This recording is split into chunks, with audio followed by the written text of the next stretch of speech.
راگا کیا کیا تو نے؟ کال کے ساتھ صرف اس لڑکی کو پکڑ کے ہی تو لایا تھا نا، وہ اور تو اس سے ویرا پریشانی سے راگا کے پاس آیا اور اسے سوال کرنے لگا، لیکن راگا کسی آنکھوں کی آنکھ دیکھا خاموش ہو گیا۔ یہ سزا میں نے اسے وانیہ کو پکڑ کر لانے کے لیے نہیں، اس پر غلیظ نگاہ رکھنے کی وجہ سے دیا۔ مر جائے میری بلا سے، اس جیسا گھٹیا لوگ نہیں چاہیے راگا کو۔ راگا اتنا کہہ کر چل دیا تو ویرا اس کے پیچھے آیا، لیکن پھر بھی راگا اتنی سخت سزا، اگر اس نے وانیہ کی جگہ مرجان کو چھوا ہوتا تو کیا کرتا تو؟ راگا کے سوال پر ویرا کی رگیں غصے سے تان گئی تھی، زندہ زمین میں گاڑ دیتا اسے۔ ویرا نے دانت پیس کر کہا تو راگا مسکرا دیا۔ اسی طرح راگا کو بھی نہیں پسند مارا کہ اس کی ملکیت کو کوئی ہاتھ بھی لگائے۔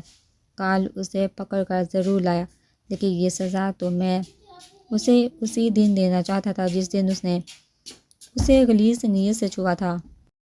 ویرا نے اس کی جنونیت پر گہرا سانس لیا تھا۔ راگا، اس لڑکی کو اپنا جنون مت بناؤ، وہ تمہاری کمزوری بن جائے گی۔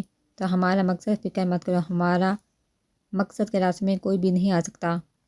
ہم اس ملک کی سب سے بڑی دہشت بن کر رہیں گے۔ ویرا نے ہاں میں سر ہلایا۔ سلطان کا آدمی آیا تھا، اسے میں نے منع کر دیا کہ ہم اس کا کام نہیں کریں گے، تو اب ہم کیا کریں گے راگا؟ ویرا کے سوال پر راگا مسکرا دیا۔ ہم اس کا الٹ کریں گے، مہاراج سلطان کسی اور کے ذریعے کل اس اسٹیشن پر بم دھماکہ کروائے گا اور ہم وہ دھماکہ ہونے سے روک دے گا۔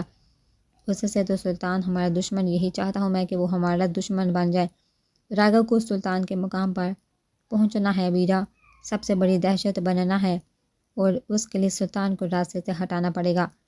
راگا نے آنکھ دبا کر کہا تو ویرا اس کا مقصد سمجھ کر مسکرا دیا۔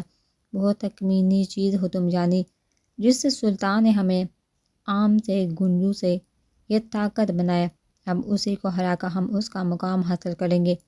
راگا کے چہرے پر مغرور مسکراہٹ آئی تھی۔ میں اپنے آدمی کو بھیجوں گا اس کام کے لیے۔ نہیں ویرا، وہاں میں اور تو جائیں گے تاکہ غلطی کی کوئی گنجائش نہ رہے۔ راگا کی بات پر ویرا نے حیرت سے دیکھا، لیکن راگا اب آرمی اور لوگ تمہیں پہچانتے ہیں، فکر مت کر مارا، وہ راگا ہی کیا جو پکڑا جائے۔ ویسے پکڑا تو راگا گیا تھا، لیکن ایسا بار بار نہیں ہوتا۔ راگا نے ہنس کر کہا تو ویرا بھی مسکرا گیا۔ تیار رہنا کال۔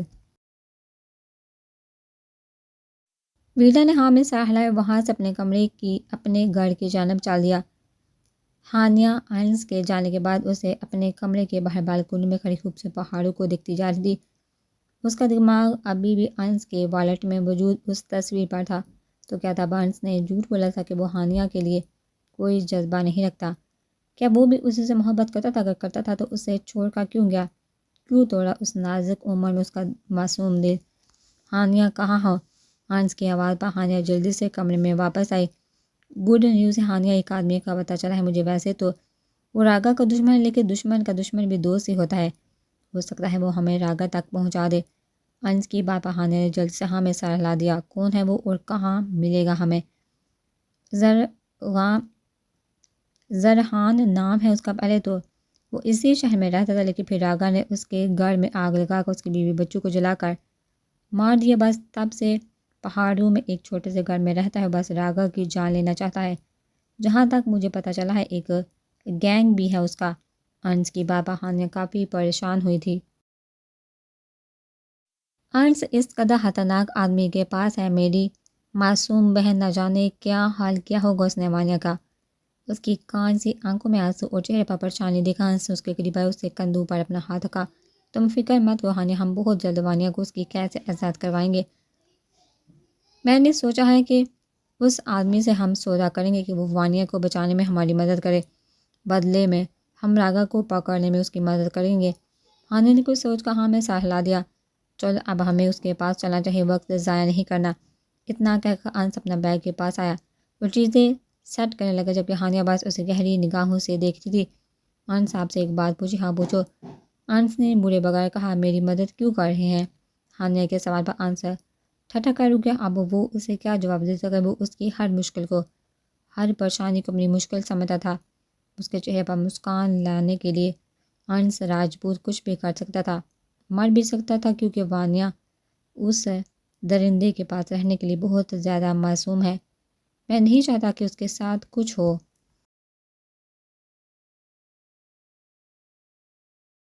آئنس نے مسکرا کر کہا تو ہانیہ بھی ہلکا سا مسکرا دی، لیکن وہ تو یہ سننا چاہتی تھی کہ سامنے موجود شخص ہے یہ سب صرف اور صرف اس کی محبت میں کر رہا تھا۔ چلو اب تیار ہو جاؤ، زیادہ وقت نہیں ہمارے پاس۔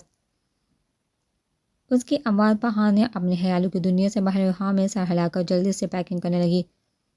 اسے یہ بھولنا نہیں تھا کہ اس کی منزل صرف اور صرف وانیہ کو ڈھونڈنا تھا۔ معراج آج بھی سے خادم شفیق کی گھر آیا تھا۔ کیسی ہو برہودار؟ خادم معراج کو دیکھا ہی خوش ہو چکا تھا اور مسکرا کر اس کا کندھا تھپتھپایا۔ میں ٹھیک ہوں انکل۔ ایمان کہاں ہے؟ وہ اپنے کمرے میں ہوگی، چلو چلتے ہیں اسی کے پاس، میں بھی اسے دیکھ لوں گا کہ کیسی ہے وہ۔ معراج نے ہاں میں سر ہلایا، اس کے ساتھ ایمان کے کمرے میں آ گیا۔ ایمان فرش پر بیٹھی شاید کچھ سوچ رہی تھی۔ ایمان بیٹا دیکھو کون آیا ہے۔ خادم کی آواز پر ایمان جلدی سے اٹھ کر کھڑی ہوئی اور معراج کو دیکھا۔ ہائے، معراج نے مسکرا کر کہا، پھر اس کی نظر ایمان کے گال پر جہاں ایک سرخ نشان تھا۔ تمہاری چیک پر کیا ہوا؟ معراج کے سوال پر ایمان نے سہم کر اپنے باپ کو دیکھا جو خود بھی اس کے گال پر غور کر رہا تھا۔ اور اس کی فکر مت کرو، تو معراج جب ایمان کو دورے پڑتے ہیں نا تو سب کو مارتی ہے، جیسے اس دن تمہیں مارا تھا، اور اگر اسے کوئی نہ ملے تو اپنا چہرہ ہی نوچنے بیٹھ جاتی ہے۔ خادم کا لہجہ کوفت سے بڑا ہوا تھا۔ یہی ہوا تھا نا ایمان؟ خادم کے پوچھنے پر ایمان نے فوراً ہاں میں سر ہلا دیا۔ اچھا میں چلتا ہوں، تم دونوں باتیں کرو۔ خادم اتنا کہہ کر چلا گیا۔ معراج ایمان کے پاس آئے۔ تم پھر آگے؟ ایمان نے پھر سے زمین پر بیٹھتے ہوئے پوچھا۔ دوست ہو تمہارا تک تو آؤں گا نا۔ معراج نے اس کے پاس بیٹھ کر مسکراتے ہوئے کہا، میں نے بتایا تھا نا کہ مانسٹر میرے دوستوں کو مار دیتا، پھر بھی تم میرے دوست بننا چاہتے ہو۔ معراج اس کی بات پر گھبراتا، تم فکر مت کرو، دوست بن کے تو دونوں ہم مل کر مانسٹر سے لڑیں گے۔ معراج کی عام سی بات پر نہ جانے ایمان کو کیا مزاحیہ لگا کہ وہ کہہ کے لگا کا ہنسنا شروع ہو گئی۔ تم لڑو گے مانسٹر سے؟ بہت بڑا ہے وہ اور بہت زور سے مارتا ہے، جب تمہیں مار پڑے گی تو پتہ چلے گا۔ ایمان کے چہرے پر مسکراہٹ کی جگہ اب افسردگی آ چکی تھی۔ جب میں تمہارا دوست بنوں گا نا تو تمہیں کوئی نہیں مارے گا، دیکھنا تم۔ اپنی سبز آنکھوں پر چشمہ درست کرتے ہوئے معراج نے اترا کر کہا، سچ میں؟ ایمان نے بہت زیادہ امید سے پوچھا تھا۔ ہاں سچ، میں وعدہ، اب بنوں گی میری دوست۔ معراج نے ہاتھ آگے کر کے پوچھا تو ایمان اس کے ہاتھ کو گھورتی تھی۔ وہ ایسی لڑکی تھی جو دوسروں کو چھونے سے بھی ڈرتی تھی، لیکن نہ جانے معراج میں ایسی کیا بات تھی کہ ایمان اپنا ہاتھ اس کو پکڑا دیا۔ ٹھیک ہے، اب ہم دوست ہیں ملنگ۔ ایمان جو محبتوں کی ترسی تھی ایک دوست ملنے پر ہی بہت خوش ہو چکی تھی۔ اگر میں ملنگ ہوں تو تم ملنگی ہو۔ معراج کی بات پر اب ایمان کہہ کر لگا کہ ہنسی، ملنگی کیا ہوتا ہے؟ تب تم؟ معراج کے عام سے جواب پر ایمان مزید ہنسنے لگی تھی، اور اسے یوں ہنستا دیکھ معراج بھی مسکرا دیا۔ رات ہوتے ہی راگا کمرے میں واپس آیا تو وانیہ جو اس کی سزا کے ڈر سے پہلے ہی بستر میں گھسی ہوئی تھی، اس کے اندر آتے ہی سونے کی بھرپور ایکٹنگ کرنے لگی۔ اسے دیکھ کر راگا کی ہنسی نکلی تھی۔ فکر مت کرو افغان بھی، آج تمہاری دعا قبول ہو گئی ہے، سزا سے بچ گئے ہو تم۔ ابھی سونے کا اتنا بڑا ناٹک کرنا بند کرو، تمہارے ہاتھ باقاعدہ کانپ رہے ہیں۔ راگا کے ایسا کہنے پر وانیہ نے فوراً اپنا ساتھ کمبل کے اندر چھپا لی۔ ہا ہا ہا، اف معذبین، تمہاری یہ معصوم جان لے لے گی، اس دن کی فکر مت کرو، جان والا قتلوں کی سزا انہیں ملے گی تمہیں۔ راگا کے لہجے میں سچائی محسوس کر کے وانیہ اٹھ کر بیٹھ گئی۔ آپ سچ میں مجھے پنش نہیں کریں گے؟ جواب میں اچانک ہی راگا اس کے قریب آئے اور اسے اپنی گرفت میں لے کر بیڈ پر لیٹا اور اس کے ہاتھ اپنی گرفت میں لے کر تکیے سے لگا دیے۔ ابھی تک اپنے شوہر کو سمجھ نہیں پایا مارا تم؟ خاموش شکاری ہے، وہ کب وار کر جائے پتہ ہی نہیں لگتا۔ اتنا کہہ کر راگا نے اپنے ہونٹ اس کی گردن پر رکھے تھے۔ عماد، وانیہ نے گھبرا کر اسے پکارا تھا، اور اس کے اس طرح سے پکارنے پر راگا مزید مدہوش ہوا تھا۔ تو کیا بنا لوں تمہیں اپنا جان راگا؟ دے دوں تمہیں اس دنیا کے سب سے حسین سزا۔ وانیہ کا حلق اس کی بے باک باتوں پر ہوش کھو چکا تھا۔ نہیں پلیز نہیں، وانیہ نے رونا شروع کر دیا تو راگا نے اس کی گردن سے اپنا چہرہ نکال کر اسے دکھا۔ کیوں نہیں اپنانا چاہتی تم مجھے؟ ہاں؟ وانیہ اس کو اپنے بہت قریب ہوتا دیکھ آنکھیں زور سے مچ گئی تھی۔ میں اور آپ ایک نہیں ہو سکتے عماد۔ میرے بابا آرمی میں ہیں اور آپ اور میں ایک درندہ قاتل ہوں، جہنم کا جن جو جنت کی اس پری کے قابل نہیں۔ وانیہ کے خوبصورت چہرے کو چھوتے ہوئے راگا نے تندیا مسکراہٹ کے ساتھ کہا، لیکن اب یہ بڑی میری ہے مارا، اگر کوئی شہزادہ اسے بچانے آئے گا تو پھر اسے ان قراقرم کے پہاڑوں میں مارا جائے گا۔ راگا نے وحشت سے کہا، اس کے نازک ہونٹوں کو اپنی وحشت کا نشانہ بنانے لگا۔ اس کے لمس میں بہت جنون اور شدت تھی۔ وانیہ مچل رہی تھی لیکن راگا کو ہوش ہی کہاں تھا۔ بس تھوڑی سی دیر میں راگا اس کی نازک جان اعضاء میں ڈال چکا تھا۔ اس کے نچلے ہونٹوں کو دانتوں تلے کاٹ کر اس سے دور ہو کر لیٹ گیا۔ اتنی سزا کافی ہے اس نازک جان کے لیے۔ اس کے دور ہوتے ہی وانیہ نے اپنی بند آنکھیں کھولی اور گہرے سانس لیتے ہوئے سورج چہرے کے ساتھ بہت دیر اسے دکھ رہی تھی۔ راگا سے زیادہ تو اسے اب خود سے ڈر لگنے لگا تھا۔ اپنے دل سے ڈر لگتا تھا جو اس کی قربت میں مچلنے لگتا تھا، اپنی ان آنکھوں سے ڈر لگتا تھا جو پلکیں جھپکائے بغیر اسے دیکھنا چاہتی تھی۔ عماد آپ سے کچھ پوچھوں؟ راگا نے آنکھیں موند کر ہلکے سے جواب دیا، آپ کیوں لیتے ہیں لوگوں کی جان؟ کیا مل جاتا ہے آپ کو معصوموں کو مار کے؟ راگا نے مسکرا کر اسے دیکھا تھا، ایک بات یاد رکھنا پتنجلی بھی، کوئی بھی برا پیدا نہیں ہوتا، ہر بچہ اس دنیا میں معصوم ہی آتا ہے، ایک کوڑے کاغذ کی مانند، جس کوڑے کاغذ پر یہ دنیا اپنے ظلم کی داستان لکھ کر اسے اچھا یا برا بننے پر مجبور کرتے ہیں۔ وانیہ کو نہ جانے کہ اس کی آواز میں درد محسوس ہوا تھا، اسی لیے کچھ دیر ہچکچانے کے بعد اس کے قریب ہو اپنا سر اس کے سینے پر رکھ دیا۔ تو کیا کبھی یہ نہیں سوچا کہ کاش آپ ایسے نہ ہوتے، کاش آپ اچھے ہوتے؟ عماد اس کی معصومیت پر مسکرا دیا جو شاید اس میں سے اچھائی تلاش کرنا چاہ رہی تھی۔ کیا چاہتا ہے تم پتنجلی بھی؟ عماد نے تھوڑی سی تھام کر اس کا چہرہ اپنی جانب کیا، یہ کہ آپ اچھے ہو جائیں، یہ سب چھوڑ دیں، میرے ساتھ چلے۔ عماد میری دنیا میں راگا بن کر نہیں، عماد بن کر۔ راگا اس کی معصومیت پر مسکراتا اپنا ماتھا اس کے ماتھے سے ٹکا گیا۔ بہت معصوم ہو جان عماد، تم بہت معصوم، اور اس معصومیت کو کبھی خود سے دور نہیں جانے دوں گا میں، کبھی بھی نہیں۔ راگا کی بات کی گہرائی سمجھ کر وانیہ کے پلکیں بھیگ تھی، اس کا مطلب آپ مجھے کبھی نہیں جانے دیں گے؟ وانیہ نے بہت امید سے اس کی طرف دیکھا، نہیں کبھی بھی نہیں۔ وانیہ کے آنسو راگا کی شرٹ میں جذب ہوئے، بہت دیر تک وہ جا کر آنسو بہاتی رہی تھی اور راگا اپنے دل پر اس کے آنسو کی ٹھنڈک محسوس کرتا رہا تھا۔ اب یہ بات تو طے تھی، وہ جتنا مرضی روتی، راگا اسے خود سے دور نہیں کرنے والا تھا۔ کال کے ہاتھ پر ڈاکٹر کب سے پٹی کر کے جا چکا تھا۔ پہلے تو وہ دوائیوں کے زیر اثر بے ہوش رہا تھا، لیکن اب جب سے ہوش آیا تھا تب سے اپنے بستر پر پڑا تکلیف سے کرا رہا تھا۔ راگا یہ تم نے اچھا نہیں کیا، کال نے تکلیف کی شدت پر نفرت سے دانت پیستے ہوئے کہا، اس کی خاطر تو نے اپنے ساتھی پر ظلم کیا، تو پہلے والا راگا نہیں رہا اب۔ کال نے اپنا ہاتھ دیکھا جس کی جگہ اب بس ایک پٹی تھی۔ نہیں چھوڑوں گا راگا اب تجھے، نہیں چھوڑوں گا تجھے، بے بس کر کے تیری آنکھوں کے سامنے اس لڑکی کا روم رومچوں گا میں، اور تو بس بے بسی سے دیکھتا رہ جائے گا۔ کال نے دانت پیس کر کہا اور بازو میں اٹھنے والے درد پر کڑاہا رہ گیا۔ نہیں چھوڑوں گا تجھے، کال اپنے گاڑی کی تنہائی میں چلایا۔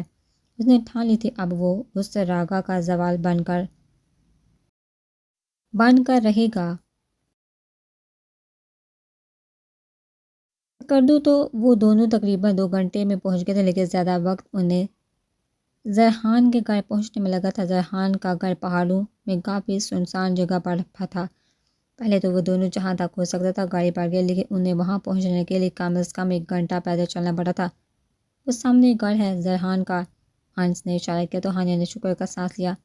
اس وقت وہ جینز ٹاپ پر جیکٹ پہنے تھی، لیکن اس کے باوجود جسم سردی کی شدت سے سن ہو رہا تھا۔ چلے وہ دونوں اس گھر کی جانب بڑھے جو لکڑی اور تن ٹن سے بنا ہوا تھا۔ انس کے دروازہ کھٹکھٹانے پر ایک 45 سالہ شخص دروازہ کھول کر سامنے آیا تھا۔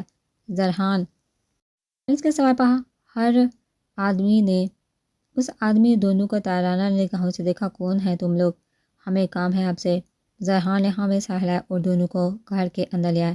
آپ کے آدمی سے ملا تھا میں۔ اس نے مجھے بتایا کہ آپ راگا کے دشمن ہیں اور راگا کے پاس بھی ہمارا کچھ ہے، اس لیے ہم بس یہ جاننا چاہتے ہیں کہ کیا آپ راگا کے بارے میں کچھ جانتے ہیں۔ زرحان نے انہیں کرسی پر بیٹھنے کا کہا تو وہاں بیٹھتے ہی انس مدعے کی بات پر آیا۔ راگا، ہاں جان لینی ہے اس کی مجھے، بس ایک ہی مقصد ہے ہمارا زندگی کا، راگا کو مارنا۔ زرحان نے مٹھیاں بینتے ہوئے کہا۔ پھر آپ بس ہمیں اس کا پتہ بتا دیں تو ہم بھی آپ کی مدد کر سکتے ہیں راگا کو ہرانے میں۔ انس کی بات پر زرحان کہکا لگا کر ہنسنے لگا تھا۔ ہاں ہاں ہاں، اوئے مارا تم لوگ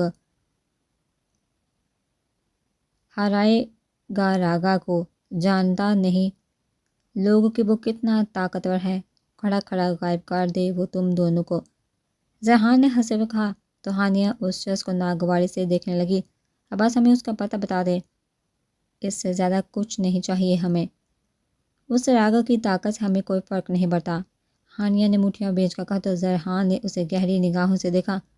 فرق پڑنا چاہیے، راگا کی طاقت کا اندازہ ابھی کروا دیتا ہوں تم دونوں کو۔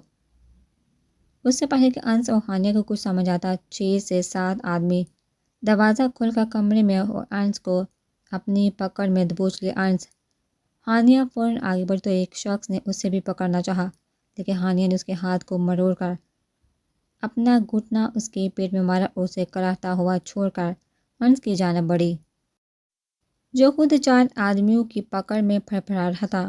چھوڑو اسے، ہانیہ نے آگے ہو کر اسے شرمانا چاہا، لیکن وہ آدمی اسے بھی اپنی گرفت میں پکڑ چکے تھے۔ تو تم ہمارے سردار کو مارے گا، راگا کو مارے گا تم؟ زرحان آگے بڑھا اور ایک زوردار مکہ انس کے منہ پر مارا تھا۔ تم یہاں خود نہیں آیا، میرا آدمی لایا تمہیں یہاں جب تم شکار راگا کا پوچھنا تھا۔ اب بول کیا چاہیے تجھے؟ مارا سردار سے، زرحان نے انس کا منہ دبوچ کر پوچھا۔ باڑ میں جاؤ۔ اس نے فوراً ایک اور مکہ انس کے منہ پر مارا تو ہانیہ ان آدمیوں کی گرفت میں مزید جھٹپٹانے لگی۔ زرحان، یہ لڑکا پولیس والا ہے، آئی بی ہے، ایک شخص نے انس کے والٹ میں موجود کارڈ دیکھتے ہوئے کہا۔ تو فوجیوں نے بھیجا ہے تم دونوں کو، پھر تو تم دونوں کی لاشیں بہت اچھا جواب ہوگی فوجیوں کے لیے کہ راگا سے ٹکرانے کا کیا انجام ہوتا ہے۔ زرحان کی بات پر ہانیہ نے پریشانی سے انس کو دیکھا۔ زرحان، میرے خیال سے ہمیں راگا سردار کو اس کی خبر دینی چاہیے، ایک آدمی نے کہا۔ نہیں، ان کو مار کر یہیں دفنا دیتے ہیں، پھر راگا کو بتائیں گے کہ ان کے دشمنوں کا کیا حال کیا ہم نے۔ زرحان نے ہنستے ہوئے کہا اور اپنی بندوق نکال کر ہانیہ کے ماتھے پر رکھ دی۔ خدا کو یاد کر لو بچی۔ زرحان کی بات پر آج پہلی بار ہانیہ بادانہن کی خوف سے روح کانپ اٹھی تھی۔ اسے اپنی موت آنکھوں کے سامنے نظر آ رہی تھی۔